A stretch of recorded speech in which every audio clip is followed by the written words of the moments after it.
we'll keep the music down for now because noise from the neighbours is one of the most common antisocial behaviour complaints. It can leave you feeling miserable and trapped in your own home.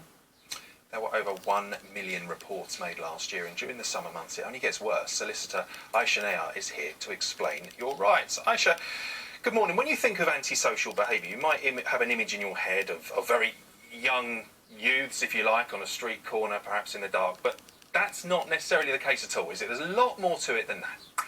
There is. Now, antisocial behaviour is classed as bad behaviour by someone in your neighbourhood against you, your property, or your community. Now, it's classified as a crime if it causes alarm, distress or damage to property. Now, examples here, we're not just talking about bad parking or groups of children congregating on street corners. It crosses the threshold to crime when it becomes deliberate and it's a real problem to you as an individual or your community. Now, we've got an example of antisocial behaviour here. This is clear vandalism. Young youths throwing stones, and it was captured on CCTV. Now, that is deliberate, targeted abuse, and it makes me so angry, but there is help out there. And other examples of antisocial behaviour could be trespassing, littering, rowdy behaviour, verbal abuse, intimidation. There's lots of it, and it's an absolute myth, as you quite rightly said, Rav, that this is only young teenage lads.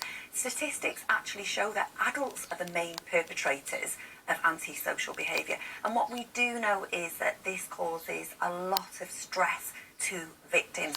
There's nothing worse than feeling unsafe in your own home, and it's so important that we collectively do something about it because there is help out there. Yeah, that's so true, isn't it? It can be really distressing. How do we go about reporting it then, Aisha? Well, statistics show that 1 in 5 victims don't know how to report it, and 1 in 3 said if they knew, they would do something about it. Now, we're going to assume that as a victim, you've tried to resolve it with the perpetrator and that's not worked. Now, what you do will depend on the type of antisocial behaviour it is. So it's your local council. If, for example, it's graffiti, littering or noise nuisance, you can report it to them. Now, your local authority is responsible for cleaning up the area or stopping the noise. You report it to them via their website by filling out an antisocial behaviour form, or you can call them out of hours. Not a lot of people know that there is a helpline there that you can call, even if it's not within normal hours. Now, it's a police matter if it's harassment, vandalism, threatening or rowdy behaviour, report it to the police. So 101 if it's a non-emergency, 999 if it is an emergency. You can do that anonymously, you can report via Crime Stoppers as well. And it's very important for people to realise that there is help out there.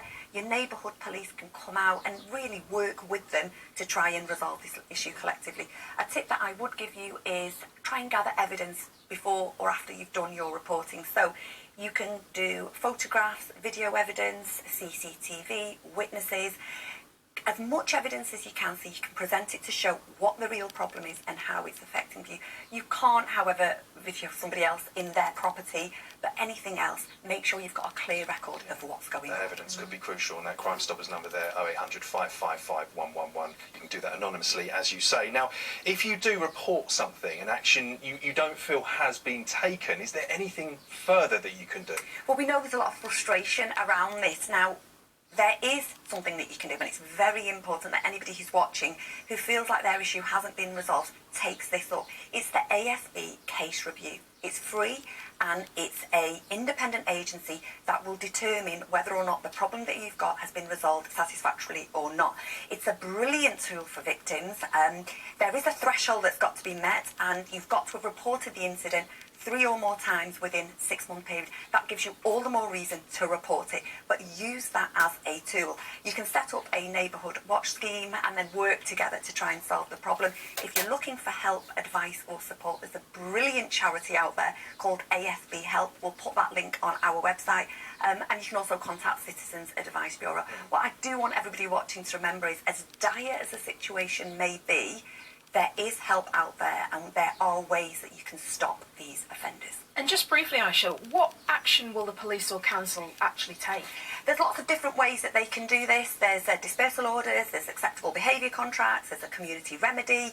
As those only now exist in Scotland, in England and Wales, they've actually gone, but they've been replaced by very, very powerful tools. So you can still get injunctions and criminal behaviour orders.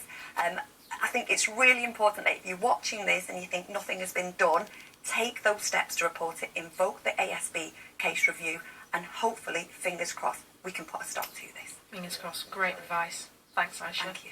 And if